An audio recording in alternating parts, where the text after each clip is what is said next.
Olá, pessoal. Espero que todos estejam bem. E hoje continuamos a nossa conversa sobre a fisiologia do sistema muscular. Nós terminamos o vídeo da semana passada com essa figura, a qual mostra para vocês, onde vocês podem ver, né, as partes do néfron, ou seja, os elementos tubulares do néfron, certo? Nesta figura aqui, que eu também mostrei para vocês, vocês observam os elementos vasculares do néfron. Tá? E eu chamei a atenção de vocês no vídeo anterior, e hoje eu faço isso de novo, tá?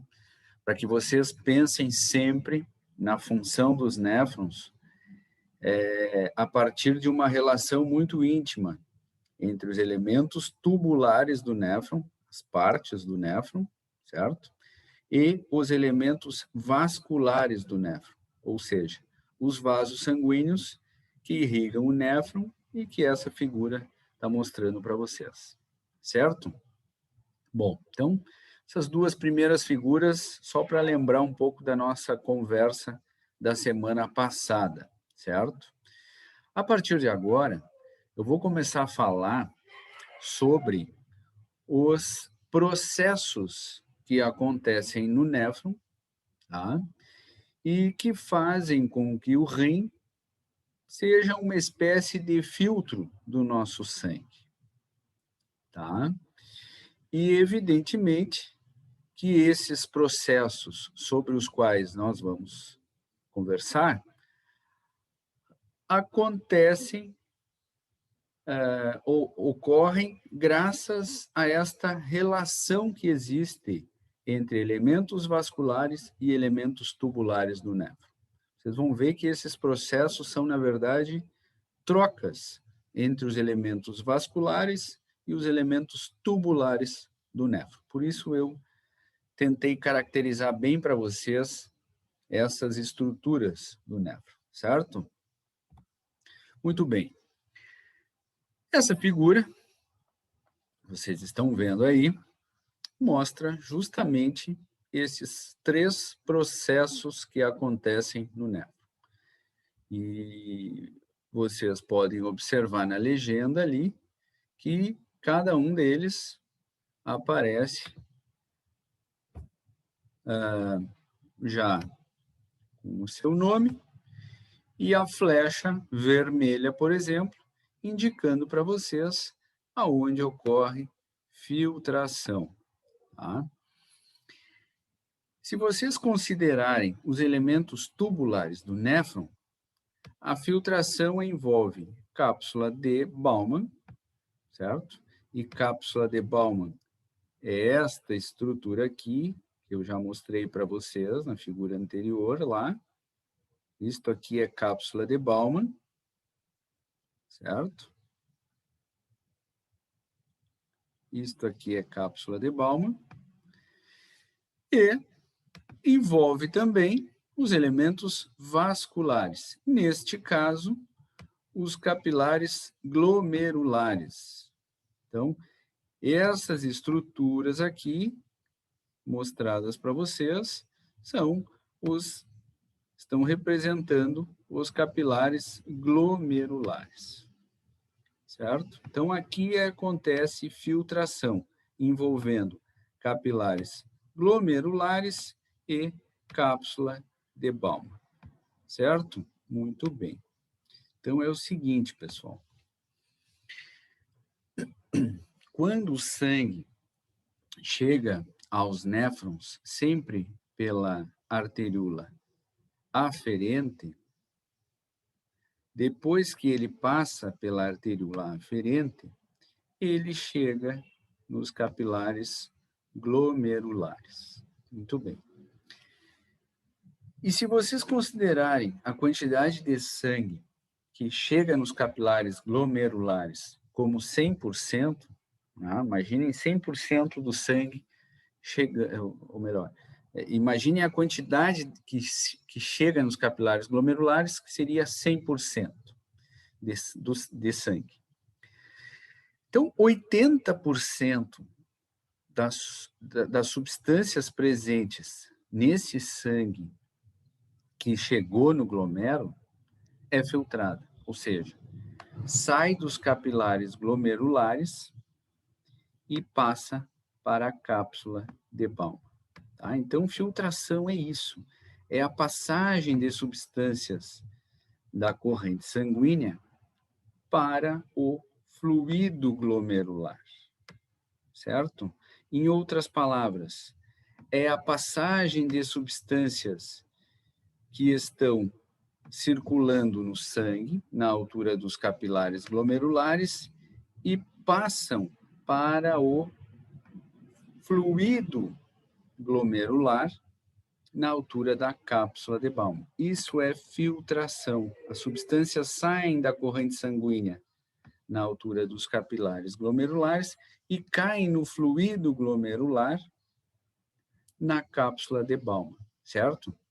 É só aí que acontece a filtração, envolvendo, mais uma vez, capilares glomerulares e cápsula de Bowman, certo?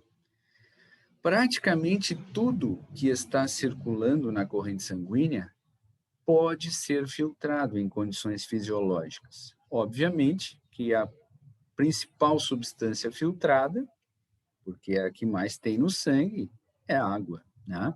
E junto com a água vai praticamente tudo que está na corrente sanguínea pode ser filtrado, com exceção de proteínas plasmáticas de alto e médio peso molecular, ou seja, proteínas muito grandes, não conseguem sair dos capilares glomerulares.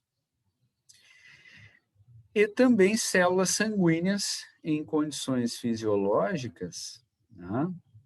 Especialmente os eritrócitos, né? Os glóbulos vermelhos, também não devem ser filtrados. Normalmente não são filtrados. Tá bem? Muito bom. Além da filtração, vocês observam nesta figura também os locais onde acontece reabsorção e os locais onde acontece secreção. Tá?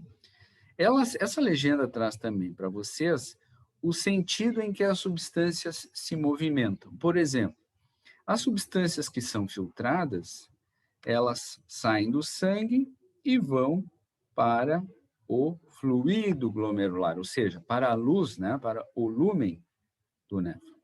As substâncias que são reabsorvidas fazem o sentido contrário, o caminho contrário. Elas saem do fluido glomerular e vão para o sangue. As substâncias que são secretadas, o caminho é o mesmo das substâncias filtradas, mas filtração e secreção são processos diferentes, tá? A única coisa que é igual é o caminho, ou seja, as substâncias que são secretadas, assim como as substâncias que são filtradas, saem do sangue e vão para o fluido glomerular, certo? Bom, então vamos explorar um pouquinho mais essa figura antes da gente passar para a próxima e falar mais sobre filtração. Então vocês estão vendo aqui, ó, que no túbulo proximal as substâncias podem ser reabsorvidas, ou seja, saem do fluido glomerular e caem na corrente sanguínea. Já quando o sangue está nos capilares peritubulares. Aqui no ramo descendente da alça de Henle, mesma coisa, ocorre reabsorção. Substâncias podem ser reabsorvidas aqui no ramo descendente da alça de Henle e também no ramo ascendente da alça de Henle. Ou seja, na alça de Henle também ocorre reabsorção. Substâncias saem do fluido glomerular e vão para os capilares, vão para o sangue, né, nos capilares peritubulares. Lá no túbulo distal, também acontece reabsorção. As substâncias saem do túbulo distal e caem nos capilares peritubulares. E ainda, aquela última porção do néfron, que conhecemos como ducto coletor, também acontece reabsorção. Tá? Sempre a flecha aqui mostrando o sentido em que as substâncias se movimentam, ou seja, do fluido glomerular para o sangue. Então, reabsorção ocorre ao longo do néfron, como vocês podem ver aí, exceto na cápsula de Bowman, exceto lá nos capilares glomerulares e na cápsula de Bowman. Lá não ocorre reabsorção, mas em todas as outras porções do néfron ocorre reabsorção. Mas o principal local de reabsorção, e essa flecha aqui, ó, mostra isso para vocês, é o túbulo proximal. Tá? Então, o principal local de reabsorção é o túbulo proximal. Por isso que esta flecha aqui é maior do que as outras flechas que representam reabsorção, certo? Nós vamos voltar a falar sobre reabsorção e aí eu vou explicar por que o principal local de reabsorção é o túbulo proximal. Muito bem. Deixa eu trocar de cor aqui.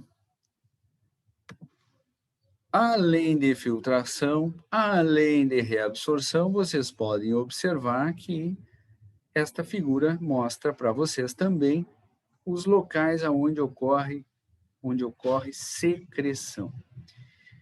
E o principal local de secreção também é aqui, ó, nos capilares peritubulares e túbulo proximal. Aqui é o principal local de secreção, assim como é o principal local de reabsorção.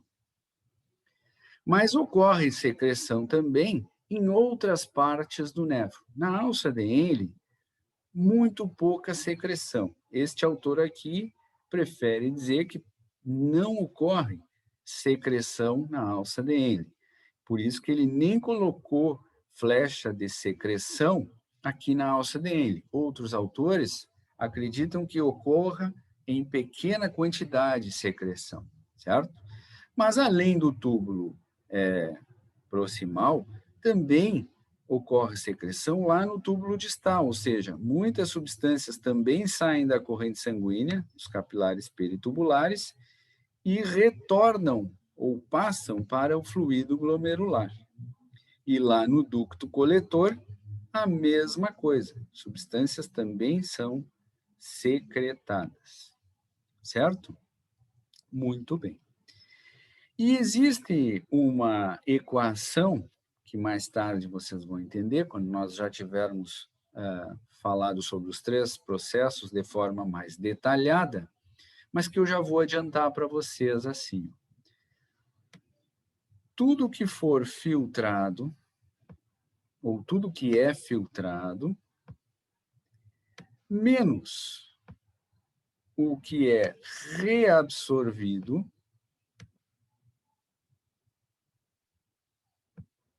mais o que for secretado,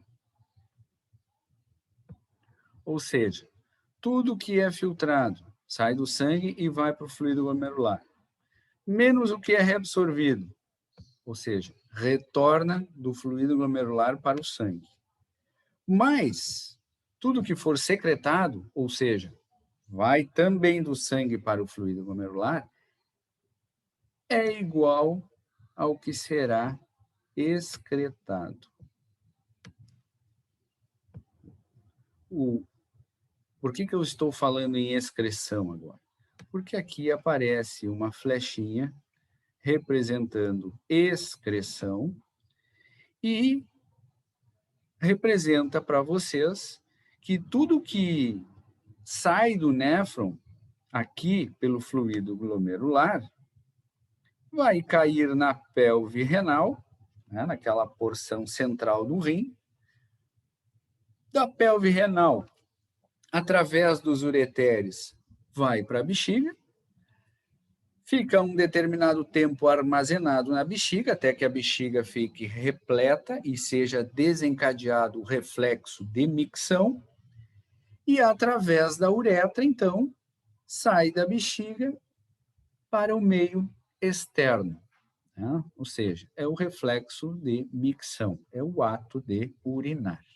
Então, excreção significa a eliminação dessas substâncias que passaram por processos de filtração, reabsorção, secreção no néfron e definitivamente o corpo decidiu que aquelas substâncias devem ser eliminadas através da urina, porque não são mais necessárias para o nosso organismo, portanto, devem ser eliminadas, ou estão em quantidade acima do necessário na corrente sanguínea e, portanto, uma parte delas deve ser eliminada, porque está sobrando na corrente sanguínea. Esse é o raciocínio do que será excretado, né? O que o nosso organismo não necessita mais, certo?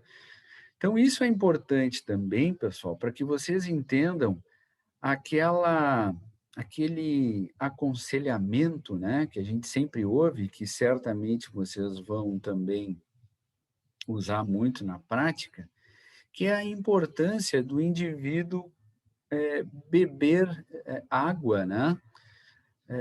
Uma certa quantidade de água considerável, né? O pessoal fala, a literatura nos diz, né? Até 2 litros de água, ou em média 2 litros de água por dia, né? Claro, isso depende um pouco se é inverno, se é verão, depende também do peso da pessoa, né? Mas em média, o recomendável, digamos assim, é beber em torno de 1 litro e meio, 2 litros de água, né? Primeiro porque o nosso organismo é praticamente formado por água, né? Então, a água para nós é vital. E o que prova isso é que uma desidratação severa pode levar à morte, certo? Então, como se não bastasse isso, a água, como ela vai ser filtrada, ela será reabsorvida e será secretada na medida do necessário, muita água vai ser excretada e junto com a água é excretado muitas substâncias que não são mais necessárias para o nosso organismo, certo? Muito bem. Então, esses são os 3 processos. A gente vai continuar falando mais sobre cada um deles e hoje vamos falar um pouco mais sobre a filtração.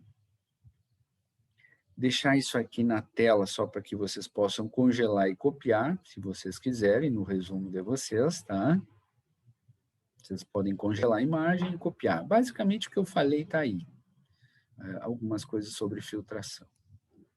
Aqui vocês estão vendo uma representação da cápsula de Bowman, com os capilares glomerulares, a legenda é autoexplicativa, não, aqueles podócitos ali, ó, que mostra, são células do epitélio da cápsula de Bowman, certo? Aqui, basicamente, também mostrando para vocês as substâncias que são filtradas, elas saem da luz dos capilares glomerulares, através dos poros ou das fenestrações que existem na parede dos capilares, né? Depois atravessam o epitélio da cápsula de Bowman, através de pequenos poros também que existem entre os podócitos, que são as células epiteliais, e aí caem no fluido glomerular, né? Atravessam lâmina basal e epitélio, né? Atravessa o endotélio capilar, a lâmina basal, o epitélio da cápsula de Bowman e aí cai na luz da cápsula de Bowman. A figura também é bastante clara. E esta figura aqui mostra para vocês o porquê que acontece filtração aqui na cápsula de Bowman, nos capilares glomerulares, certo? Existe um termo que a literatura mostra literatura nos traz, que é corpúsculo renal. Corpúsculo renal refere-se a capilares glomerulares mais cápsula de Bowman. Tá? Então, a filtração ela ocorre no corpúsculo renal. Corpúsculo renal é esse conjunto formado por capilares glomerulares mais cápsula de Bowman. Tá? E o que vocês estão vendo aí representado, de novo, é o corpúsculo renal, ou seja, os capilares glomerulares e cápsula de Bowman. Muito bem. E nesse local existem 3 pressões.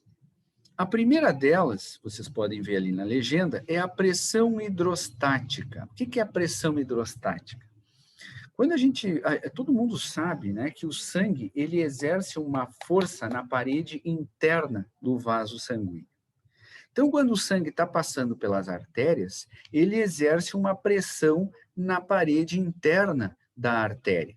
Este termo aqui, ó, tem água quente aqui dentro. Estou tomando mate, então tem água quente aqui dentro. É óbvio que esta água quente, ela está criando uma pressão dentro do termo. Ou seja, essa água, por estar quente, ela se expande e ela cria uma pressão na parede interna do termo.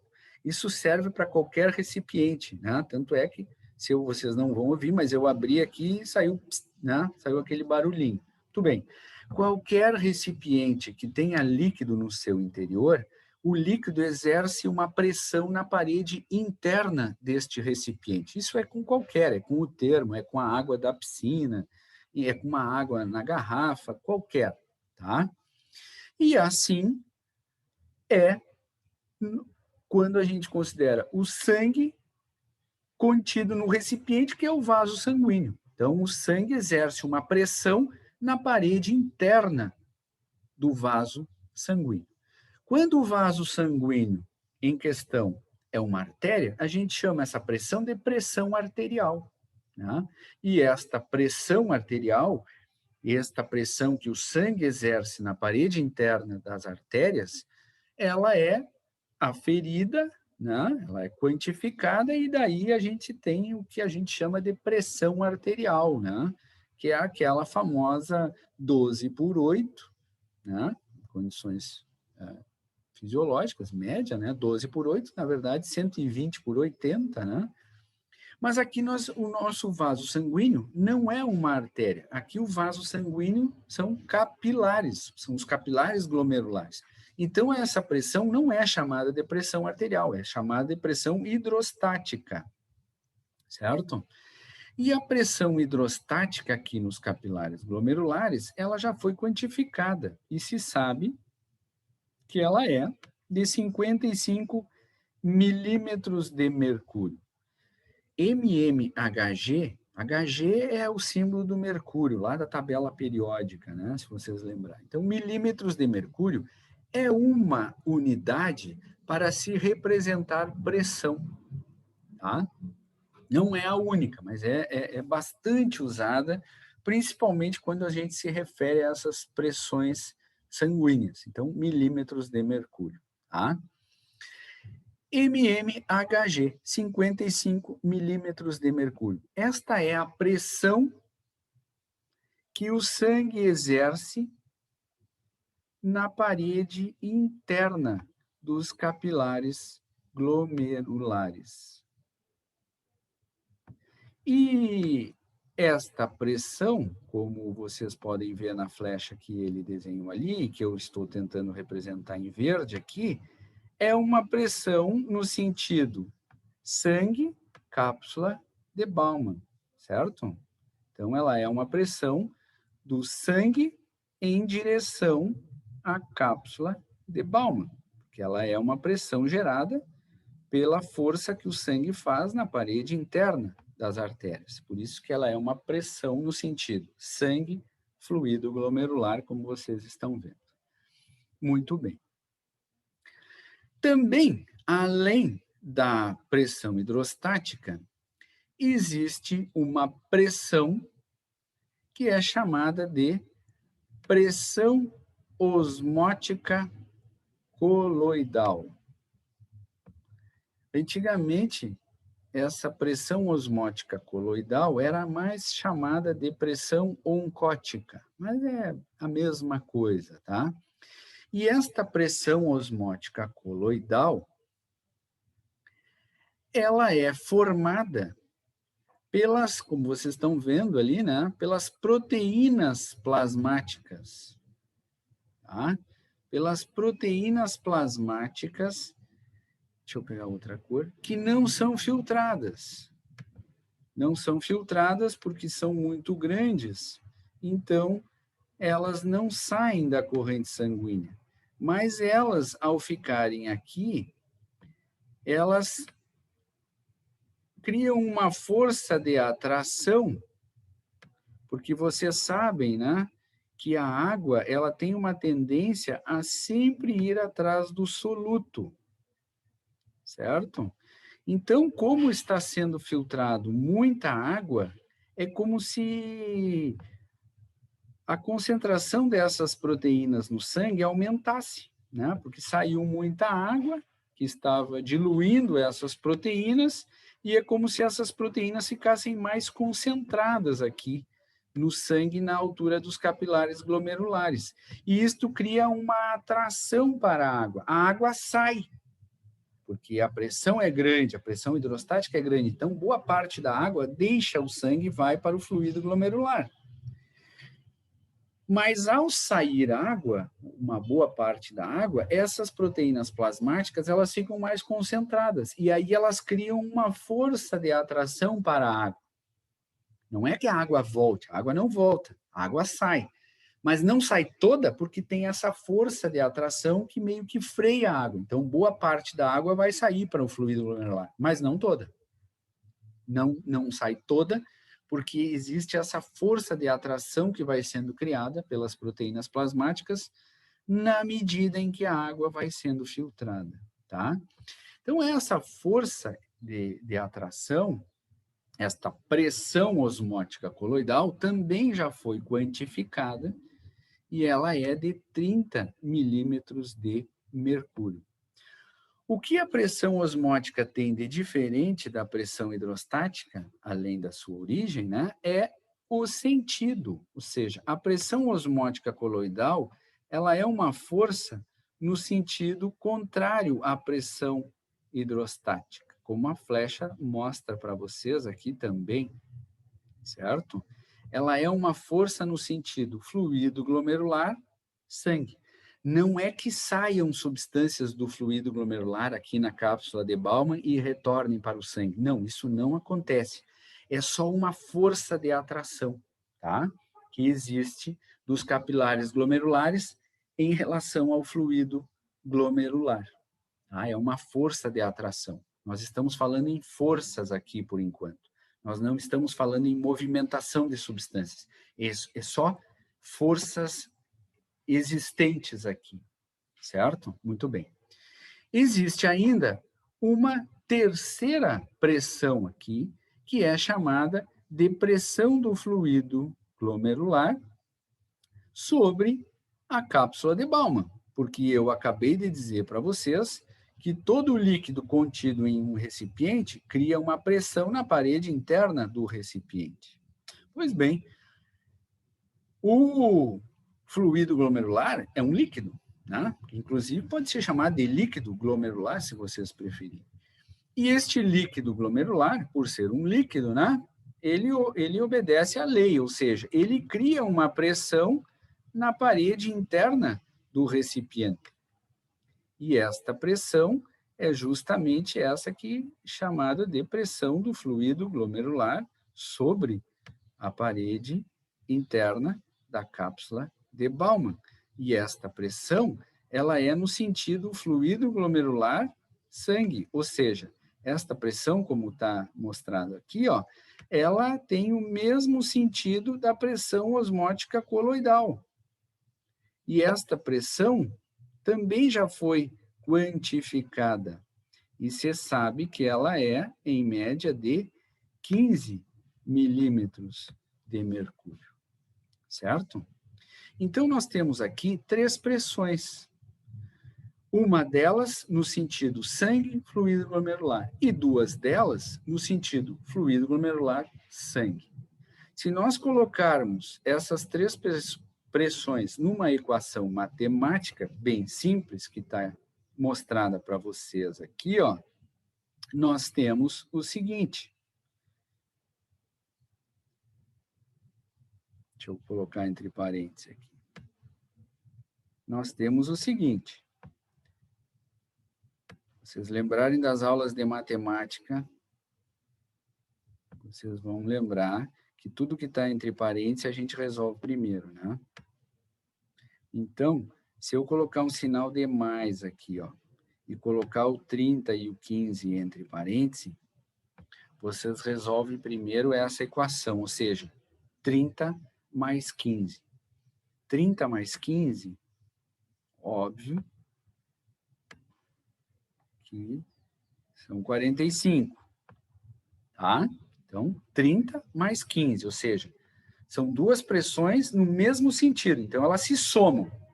Se somar 30 com 15, dá 45. Então, existe uma pressão de 45 no sentido fluido glomerular, sangue. E aí, vocês pegam o 55, que é no sentido sangue, fluido glomerular, como vocês estão vendo ali, e aí vocês têm, né, 55 menos 45, que, obviamente, é 10. Tá? Então, 10 milímetros de mercúrio é a pressão de filtração média.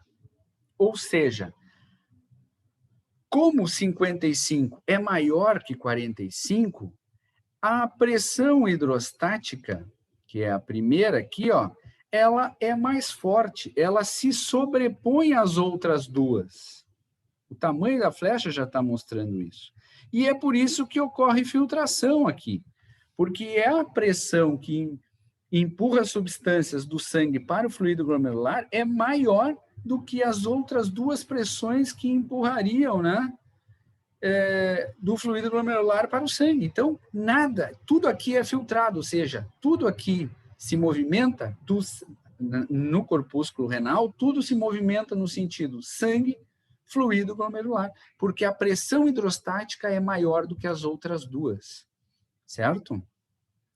E o fato de ser 10 milímetros de mercúrio, a pressão média, faz com que as substâncias se movimentem numa determinada velocidade e que, ao final de 24 horas, nós somos capazes de filtrar em torno de 180 litros. Formar 180 litros de fluido glomerular. É óbvio, né, pessoal, que a maior parte, mais de 99% desse fluido glomerular que se formou, ele não vai ser excretado. Nós não excretamos 180 litros de urina por hora, né? Por dia, óbvio que não, né? Então, 99% do que for filtrado vai ser reabsorvido, ou seja, vai retornar para a corrente sanguínea, porque é um filtro, tá? Certo? Então, assim, ó, existe uma taxa de filtração glomerular, que é a TFG. Essa taxa de filtração glomerular é a quantidade filtrada, é a quantidade formada de fluido glomerular, então é a quantidade que se filtra por unidade de tempo. E essa unidade de tempo pode ser dias, pode ser horas, podem ser minutos, enfim. Então, 180 litros por dia. Essa é a TFG. Se vocês quiserem saber a TFG por hora, é só dividir, né? 180 litros por 24 horas. Aí vocês vão ter a TFG por hora.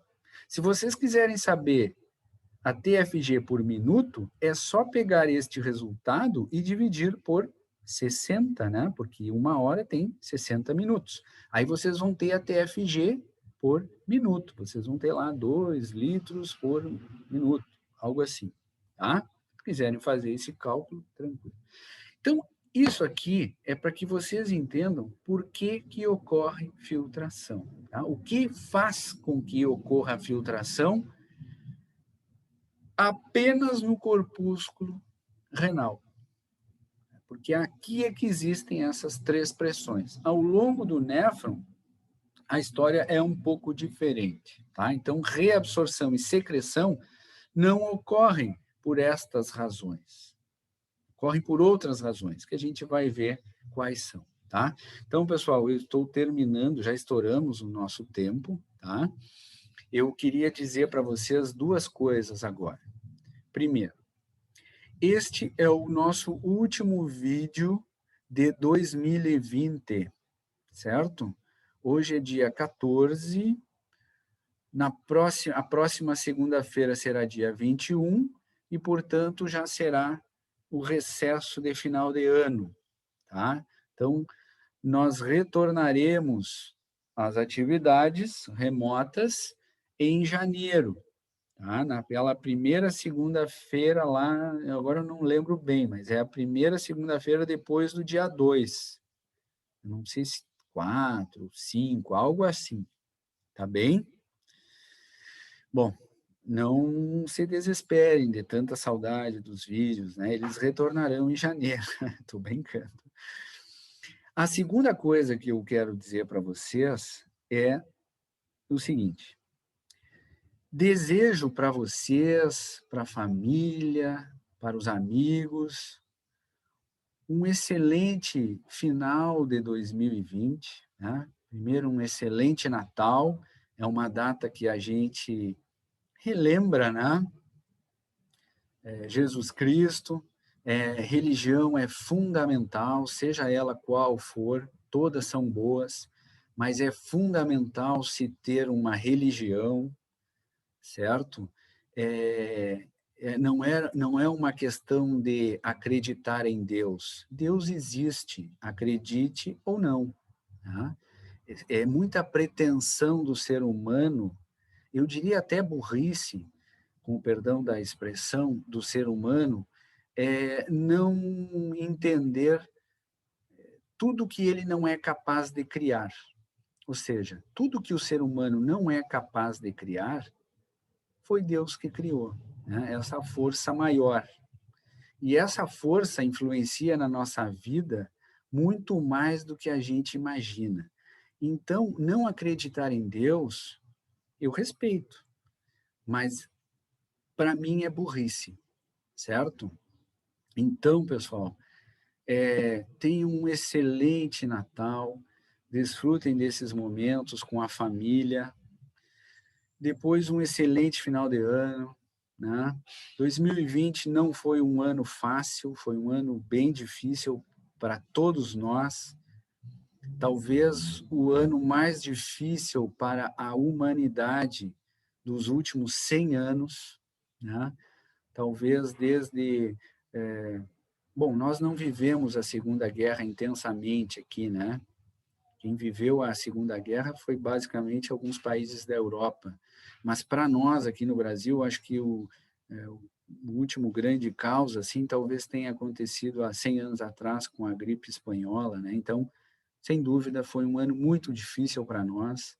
Então, vamos aproveitar esse final de ano, vamos torcer para que o ano de 2021 seja melhor, e certamente vai ser melhor para todos nós, tá? Então é isso que eu desejo para vocês, para a família e para os amigos, um 2021 com muita saúde, com muita prosperidade, certo? Em todos os sentidos.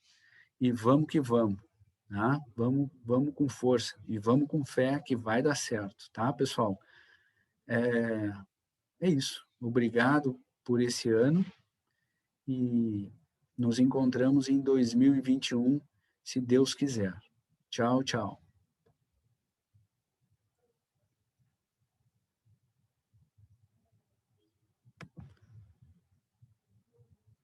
Um abraço. Tchau, tchau.